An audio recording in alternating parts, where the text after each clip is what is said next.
Welcome back to another episode of That's Business.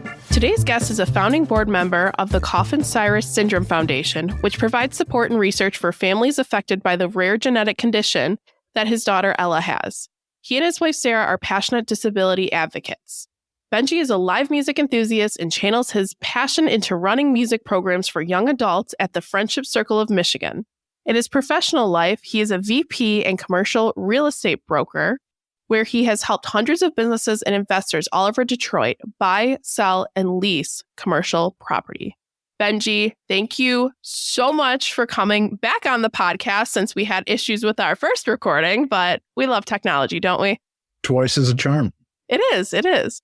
So I want to start because you have so much part of you and your bio does not even give all the depth to what you have going on in your life, but breaking down everything. And for those of you listening, how I came into contact with Benji, the Resume Rescue team and I heard you speak and give your TEDx talk, which was incredible. So I want to start there. What was it like kind of giving that TEDx talk? What went into it? And how were you feeling being on stage?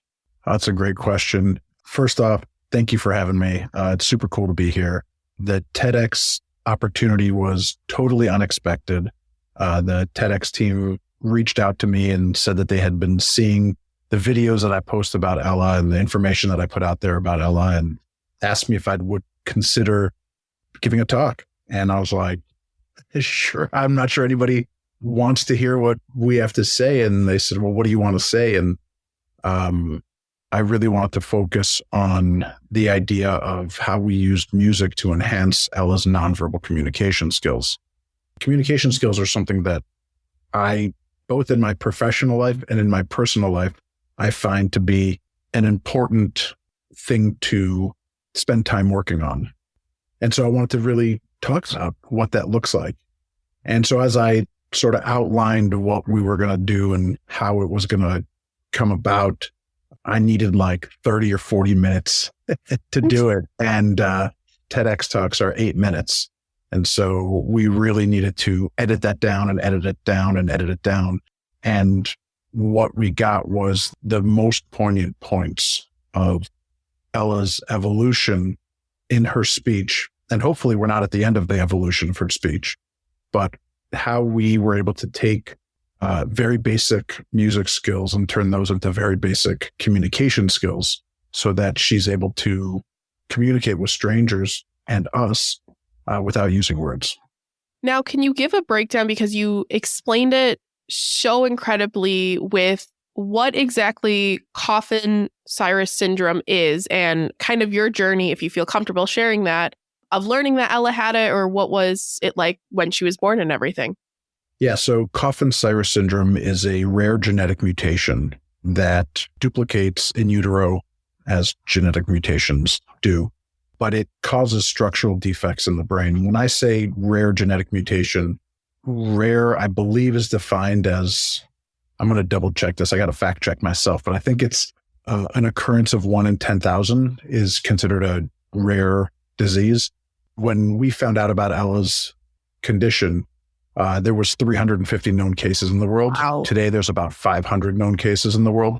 A lot of that is because genetic testing has gotten better in the last 5 or 6 years, not because there's more kids being born with it, but really it's 20 years ago, Coffin-Siris was diagnosed just by doctors who knew what it was, who were able to see visual cues, main one being short pinky fingers, soft or lack of fingernails, and pronounced body hair.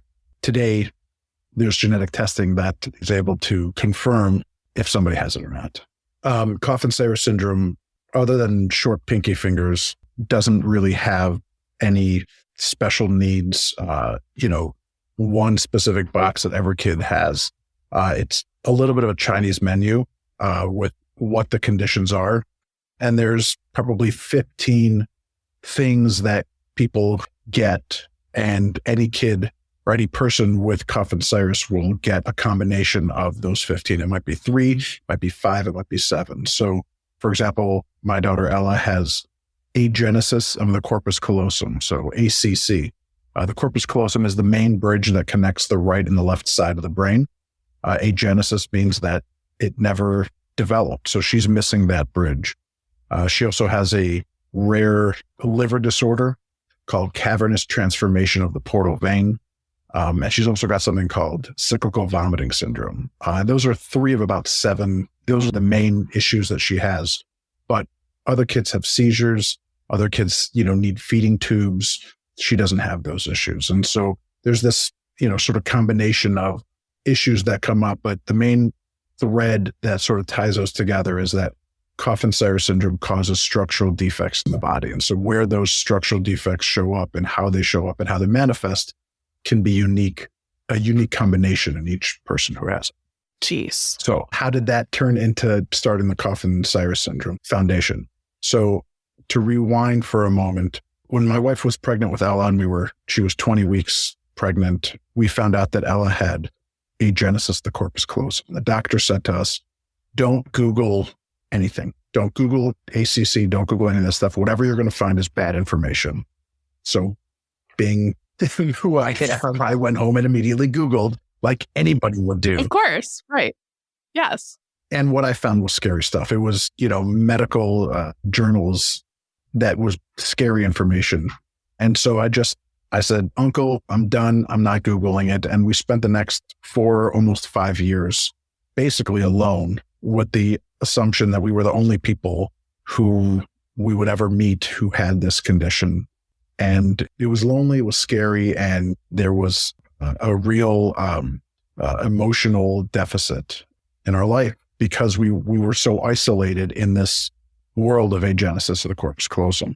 And my sister actually was talking to somebody that she worked with, and those words came up, and the guy said, are they members of the foundation? And she said, what foundation? He said, the National Association for the Disorders of the Corpus Callosum. And she goes, what are you talking about? And the guy gave her the information, and my sister called me and said, did you know that there's a Facebook group? And I was like, there was a Facebook group. I would have found it already. And I was wrong because I looked it up and there was a Facebook group. Oh, wow. And I joined that, and immediately our world opened up. We found other families who had similar conditions and similar issues and similar problems. And there was all these people who had problem solved stuff that we didn't know how to problem solve. But it wasn't because they were geniuses. It's because they were using each other's synergy to ask questions and get answers and figure out solutions. And that's what community building is. And so we dove headfirst into participating in the NODCC. And about 1.5 years later, we got the diagnosis from the geneticist about Coffin-Siris syndrome. And, we were floored. The biggest practical issue for us in getting that diagnosis is because our medical system is so complex. Every time a doctor would say, you have another issue, but they're not related. And I said, it's impossible that we have all these issues that are not related. And when we got the diagnosis of CSS, everything is now related because it all falls under the umbrella of CSS. I'm getting into the weeds a little bit, but this was life-changing for us because now everything is a part of the problem and everything's a part of the solution.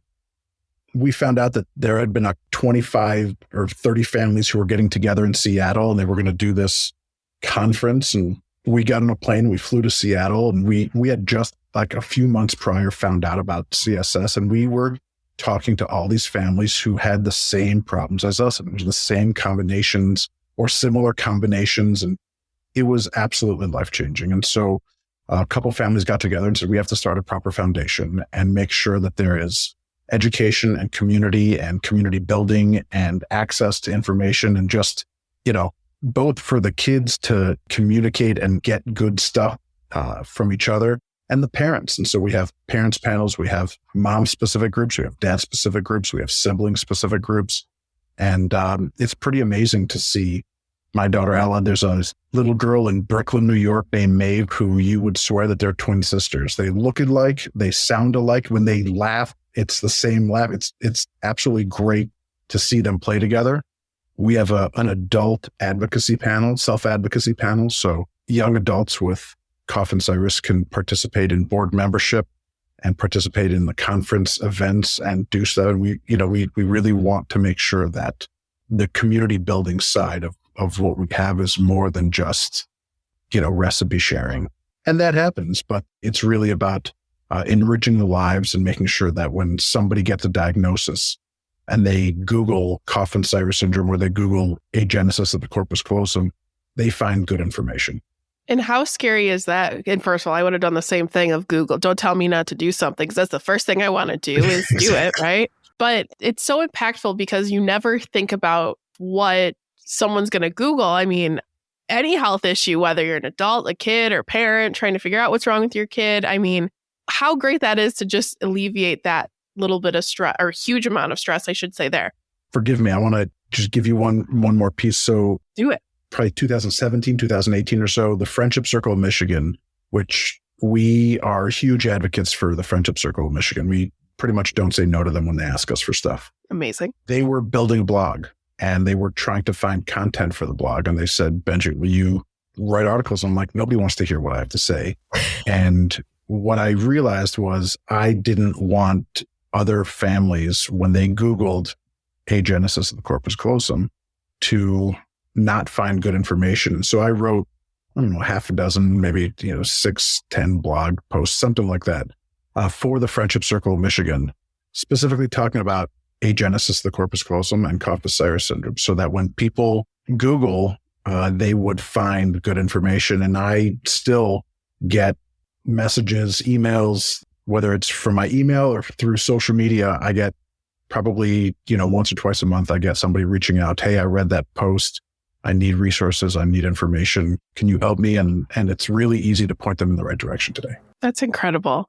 Now, something I want to also talk about, because, and anyone, please watch Benji's TED Talk, which will be in the show notes if you're looking, but your communication style with Ellah, because it's so unique that you use music. And for those of you that can't see his background, he's got, I don't know, about 8 guitars in his background, or different styles and everything. And just so cool. That music is a big piece of you. But talk to me on how you developed your communication style that you and your family use with Ellah. It's a great question. And I wish I could tell you that it was very intentional and well thought out, but it's a lot of trial and error.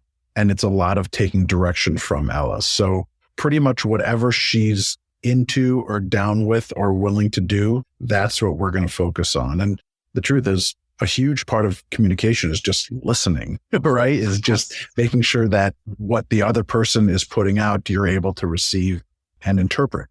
And so, not to sort of give away the TED Talk, but it started out with Ellah dancing along to music and enjoying music. And we said, great, if you're going to dance, we're going to play more. And she did. And then one day we found that she was clicking dominoes and blocks and Jenga pieces together. And we realized that she was tapping syllables, almost like her own personal Morse code.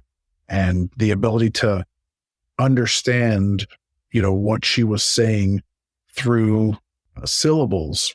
And she still uses those syllables to identify people. When we know if she says syllables in a certain way. So she holds her hands like this, like the Italian or the Israeli, wait a minute. Yep. So she says, Aunt Leia, it's 3 syllables. We know that that's my sister Leia. And when she says Aunt Devorah, that's 4 syllables like that. And if she does an open hand, she says Aunt Miriam or Aunt Miriam's house. It's the same 4 syllables, but because she did a different hand gesture, we know the difference between my sister Miriam and my sister Devorah, even though they're both 4 syllables. And so there's an evolution there, and it's very intuitive. It's not complex. But if you, as a stranger to her, sat down for 10 minutes and tried, you'd be able to communicate with her. And if you stayed for the week, right, if you spent a couple of days at her house, by the 2nd or 3rd day, you could have conversations with her because you begin to understand what she's trying to say and how she says it. And it's interesting, you see like people going to another country and trying to communicate with somebody who doesn't speak the language.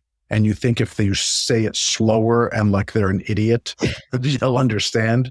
Ellah is significantly more sophisticated than that. She doesn't say it slowly. She gives you signs and gestures and sounds and gives you the information that you need to try to understand her without using words.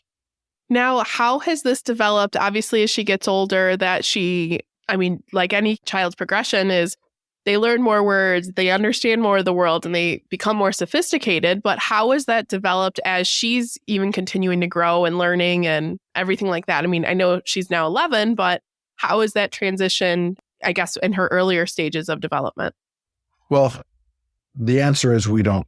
I don't know what the full continuum is going to look like because she's only 12, right? And so I can tell you from, when she was 3 or 4, when communication started, to today, I can tell you how it's evolved. And, for a long time, the communication was as basic and caveman-like. And I say that with love and affection, not as an insult, but it was as basic as if she wanted the pretzels that she likes, she would take your hand, pull you off of the couch, walk over to where we keep the pretzels and point, right? That's effective communication. It's not speech, but that's effective communication. Today, she eats a ton of turkey, right? She eats approximately a pound of turkey a day. It's absurd. Okay. Oh but she holds up her hand like this and does T in sign language for turkey. That's very effective nonverbal communication. If you asked somebody who spoke ASL, they would say, I don't know what she wants. She's just saying the letter T. But the context of knowing that every time she says T, she's asking for turkey, that's language. It's like for the first time, maybe 2 months ago, I was in a real estate meeting in a professional setting. And I said something and a young broker said, bet. And I was like, whoa, I'm officially old enough that when a young person uses slang, I'm shocked. Now I'm young enough to know what he meant when he said bet, right? So I'm not that old. I knew what he meant, but when I say bet and when he says bet, they mean 2 different things. The context and the evolution of language allows us to understand that. And so her ability to just say T for turkey, she has a bat mitzvah coming up on February 5th, couple of weeks. And we try to show her BM and she can't get the B quite right, but she does the M. And so, M for bat mitzvah. And I'm like, she knows what she's talking about. And, for a long time, it was scary. We didn't know whether or not she was going to be able to communicate like that. And the fact that she's growing into that is pretty spectacular. Now, I love that you've not only being a special needs advocate, you have so much. I mean, we could have 5 podcast episodes to encompass every facet of your career and all the greatness you've done for anyone from lots of different walks of life. But you also are someone that we had talked about, I believe, previously, that not only for special needs advocacy, but you also have been a big proponent of bringing life to Detroit and developing different retailers and everything there. So I want to briefly talk about this even more, but why was Detroit kind of it has been your center focus more on like the real estate side of what you do? It's a great question. When I started my commercial real estate career in 2009, and I was lucky enough to be a part of a team that was representing Dollar General at the time. We were doing Dollar General deals around the metro area and nobody really wanted to go to Detroit. And I was like, I'll do it. And there are still commercial real estate brokers who pride themselves on the fact that they don't go south of 8 Mile. And I found that silly. And in 2010, 2011, 2012, doing neighborhood real estate in the city of Detroit was tough, but I was happy to do the work. I felt privileged to be so young in my career and have the ability to work on such a significant account. And as I was kind of running around the city of Detroit, seeing beautiful buildings and an enormous amount of potential and, hardworking, real people who needed real service. And there's a lot of trash that can be talked about Dollar General as a company or Family Dollar or Dollar Tree for that matter, right? But that sort of corporate dollar store that's killing the grocery store, we can talk about that for another hour. But yes, we were bringing services to places that didn't have them otherwise. And, I started paying attention to the politics. I started paying attention to the people. And I was seeing people saying stuff like, Detroit is a blank slate. And I was like, for a blank slate, there's a lot of people and a lot of buildings. Yes, exactly. And a lot of people who've been here for a long time. And then I started hearing people say, when you say blank slate, that's an insult to the fact that my great-grandfather owned a home in Detroit, and my grandfather owned a home in Detroit, and my father owned a home in Detroit, and I own a home in Detroit. And how is your business opportunity, my blank slate? And in saying that, I just wanted to be a part of the positive movement that was happening there. And so I doubled down and I focused a lot of my energy in the city of Detroit. And if you take a look at any given year in the last 12 or 13 years, anywhere from a third to 2/3 of my business has been on an annual basis in the city of Detroit, depending on the year. But I've been very lucky to help both large, national companies come into the city and small business owners who may not have gotten another shot from another landlord or another broker or something like that, help them get open for business. I'm very proud of that. Now, I believe we had talked about this before, and I don't want to butcher it, but I believe it was with Detroit Shipping Company, where you gave someone a chance that other people had not. So tell us this story, because it still resonates with me, and it's one of my favorite stories I've ever heard. Yeah, so Detroit Shipping Company in Midtown is a fantastic business. I'm friends with most of the people involved, and they asked me to help them put that development together, and I was happy to oblige. And when we were doing the leasing, I got a phone call from Chef Genevieve, Chef G as she lovingly refers to herself. And she asked me if, we could talk about the opportunity, and we sat down and we talked. And, I love her. There's a language barrier there. And if you're not paying attention, if you're not actively listening, she can be difficult to understand. But I wanted to see her get open for business. And so I put in the time and put in the work, and we got her space leased. And her daughter came to the lease signing and said, I want to let you know that I'm here for two purposes. Number one, not that I don't trust that you printed the execution copy that you sent, but I want to make sure that the documents that we're signing are the documents that we believe that we are signing. I said, trust but verify. I got no problem with that. She said, the other reason why I came is I want to let you know that my mother's been trying to find a space to open up this business in Detroit for the last couple of years. And every time she calls a broker, they hear her accent and they hang up on her. And you're the first person who took the phone call, met with her, and took the time to get something done with her. And that is a black mark on the record of the commercial real estate industry. And hopefully as younger people come into the business, that type of thing happens less and less. And hopefully we can get to a point where that doesn't happen at all. But Chef G got a James Beard nomination for the food that she makes out of a 180 square foot shipping container kitchen. It's absolutely spectacular. And when people ask me what my favorite deal ever, it's definitely in the top 3. I probably made less on that one than I have on others because it was a tiny deal, and I'm not complaining. I'm pointing out the fact that the reason that's one of my favorite deals that I ever did is not because of the financial gain, but because of the impact that made. I think we've talked about this before, but people that are non-native English speakers, that they are left out of so many conversations, or, we want to have the diversity and we want to have all these nice restaurants, but a lot of people want the whitewash version of them. Like, you want people that have this unique background, that do deserve a chance, that do everything. And good for you for saying that. I worked in recruiting and the same situation would happen. Oh, I can't pronounce their name, I'm not calling them. Or, they have too heavy of an accent, I'm not going to hire them. It's like, why would you not want to bring more diversity and understanding different cultures? I think that there's been numerous people that I've met over the years whose names I couldn't pronounce. Mm-hmm. And the ability to just say, forgive me if I mispronounce this. Can you tell me if I'm pronouncing this right or wrong? By the way, my last name is Rosenzweig, and I can give you a long list of ways that people have butchered my last name. Right. And I think most people appreciate when you ask them how to pronounce their last name. It means that you care and you're paying attention.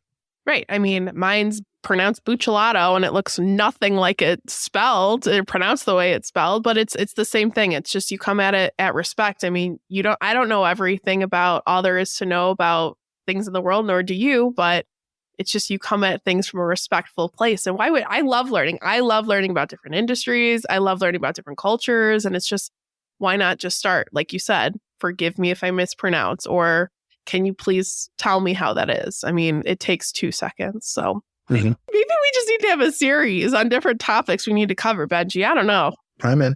There we go. This is great. Now, you have so many other facets of you with the holidays that happen and all the different unique holidays that are celebrated. Now, Menorah and the D, I feel like, has even blown up more. So I want you to talk about your role in bringing that to Detroit. I was asked to help the synagogue that my wife and I belong to participate in. And we got married there, and our, kids had their life milestones there. So that synagogue in West Bloomfield asked me to help them produce a Hanukkah party. And I said no. And they said, well, you don't normally say no to us. Why'd you say no? And I said, Hanukkah is such a difficult time to get people to come out to events. Between Christmas parties and Hanukkah parties for people's work, their parents, their in-laws, their kids' friends, their kids' friends' parents, the neighborhood event. There's only 7 nights, and most people have to do something, or they're just busy. And so unless you're going to do something that's really special and different, I don't want to do an event that the same 50 or 75 people that come to all your events go to. And they said, well, what would you consider special and different? And this was, again, 2010, maybe 2011, something like that. And I said, what would be special and different? I said, I don't know. Off the top of my head, why don't you find somebody who does ice sculptures, and let's build a 10-foot ice sculpture in Campus Martius and do it in Detroit and do something special and different. The reason I said that was because I was giving them something to say no to, right? I didn't want them to say yes. Just tell me now. And the rabbi said, great, here's a budget, go figure that out. And I'm like, I sort of backed myself into a corner. And so we did, and we had pretty modest expectations. Our expectation for the first year was to have 300 people. That was the goal. And we had about 650 people come the first year. Wow. We were like, oh my God, this is incredible. For the second year, we said, at this point, we don't want a temporary menorah. We want something that's permanent. And so we got a hold of Eric and Israel Nordine from the Detroit Design Center, and they built a 26-foot glass and steel piece of art. If you're familiar with the Detroit Design Center, their stuff is art and they're sculptures. And so they built a very unique menorah. It's 26 feet tall. And we put that up. Our goal was to have 1,000 people. And we had about 1,500, 1,800 people come in year 2. And we're like, oh my God, this is insane. And every year it built up. And by year 4 or 5, we were hanging out in that 4,000 to 5,000 person range. Every year we have between 4,000 and 5,000 people. And we've got some wild stories of, things that happened there. And one year the city was doing a test on the electric system in Campus Martius. In the middle of the event, all the lights just shut off. And it was like, oh my God. No. So we figured out really quickly how to all the right person to have the lights turned back on. We've had some fun adventures throughout. But the amazing thing is there's 4 or 5 cities in the world that have these public menorah lightings that are considered the big ones. So it's Moscow, London, Washington, D.C., and Detroit. Wow. And every year, those 4 cities kind of look and say, who had the largest one this year? But, those are the big 4 events. Just for accuracy's sake, the reason why New York is not on that list is because on any given night in New York, there's 30, small events, but there's not one that has 4,000 or 5,000 people. When COVID hit in 2020, we were not about to skip doing the menorah lighting. And so we did a menorah lighting that was a virtual event. The only people who were in attendance were the people who were producing the event. And we put it out on Facebook and Instagram and live streamed on YouTube. And we connected with a couple of other organizations. And we had 38,000 people log in to watch. 38,000? 38,000 people. So we went from being one of the largest menorah lightings in person to the largest live stream of a menorah lighting with 38,000 people. We were blown away by that. In 2022, we opened it up and we said, okay, we're going to have 500 people in person. We're still kind of worried about COVID and what that looked like. And so we had 500 people in person. We had about, it was 15 or 20,000 people log in. Still a pretty significant size menorah lighting. This year, the stream was pretty low key, mainly because people are kind of sick of that. Yes. But I believe we had somewhere around 1,500 people in person. And so it's sort of this like influx hybrid where we had a few thousand, I don't know whether it was, 2, 3, 4,000 people logged in and about 1,500 people in person. So we're just pushing forward, and hopefully next year, nobody will remember what the word COVID means, and we'll have 4,000 or 5,000 people in person again. It's so incredible. And I love that story. And ever since I met you, I kept seeing it on Instagram, on live events, and it just keeps popping up and popping up and popping up. So I wanted to share that story because I didn't know you literally were the reason it comes on. So I wouldn't go that far. Well, you had a big part in it. How about that? I'll take that. Fine. Too humble of a man you are, but it's fine. 2023, what do we have in store? It's a lot. So 2023, big year, hopefully, for my real estate business. We got some really cool things happening right now. We've got some cool food and beverage businesses that are working on getting open in Detroit and around the metro area. Got a couple of other tenants that I'm working with that are doing some cool stuff.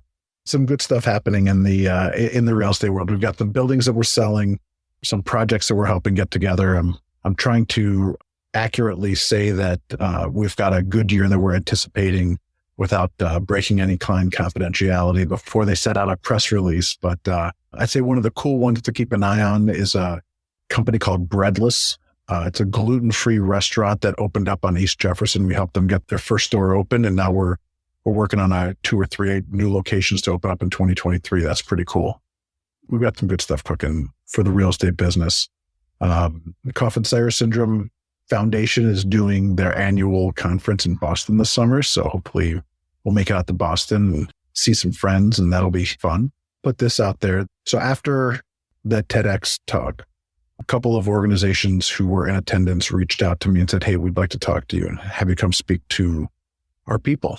And so I've never considered motivational speaking. And I don't really think that the topics that I'm talking about are necessarily, I'm not a motivational speaker. That's not what I'm talking about. But I've written out a couple of curriculums, so to speak, of things that I can speak about to a variety of organizations, from sales teams to special needs parents to just community building organizations, talking about communication and how to do that effectively and how to actively listen and how to enhance communications between people. And so I'm hoping to get some interesting gigs this year, and talking to somebody the other night about a big corporate event in Alabama, and talking to another group in New York, and some stuff here in Detroit. So hopefully we'll get that out there and get that part of my career launched this year.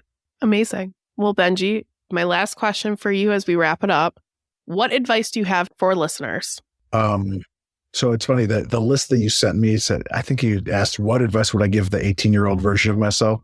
And I was thinking about that whole morning. So that's a very different answer. Or that one. It doesn't matter. Whatever I want to go. There's no rules on this podcast. There's no rules on this podcast. The advice that I'd give the 18-year-old version of myself is that so far, 100% of the fears that I have, I've survived. There's a lot of scary things that happen, and we can get through them all. Probably advice I'd give to anybody listening to this podcast too. Fear is a liar. So listen to people. If our lips are moving, our ears aren't working. And so listen to people, and in the communication cycle, be listening as much as you're talking. Amazing. Well, Benji, thank you so much. This was a lot of fun. I'm so happy you came on. I'm excited to see all the great things you do in 2023. And once these retailers start popping up, I'm going to text you and ask if you had anything to do with them because I'm always looking out. But I will let you know. Amazing. Well, and those of you listening, if you want to follow Benji, see all the great things he's doing, head to our show notes for links to his sites and social media. And tune in next week for another episode of That's Business.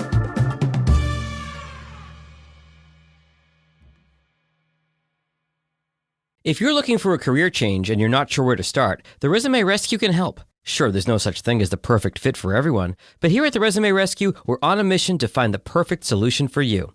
Whether it's changing careers, updating a resume, learning LinkedIn, or practicing interviewing, we have you covered. Find us online at theresumerescue.com and find all of our contact info in our show notes.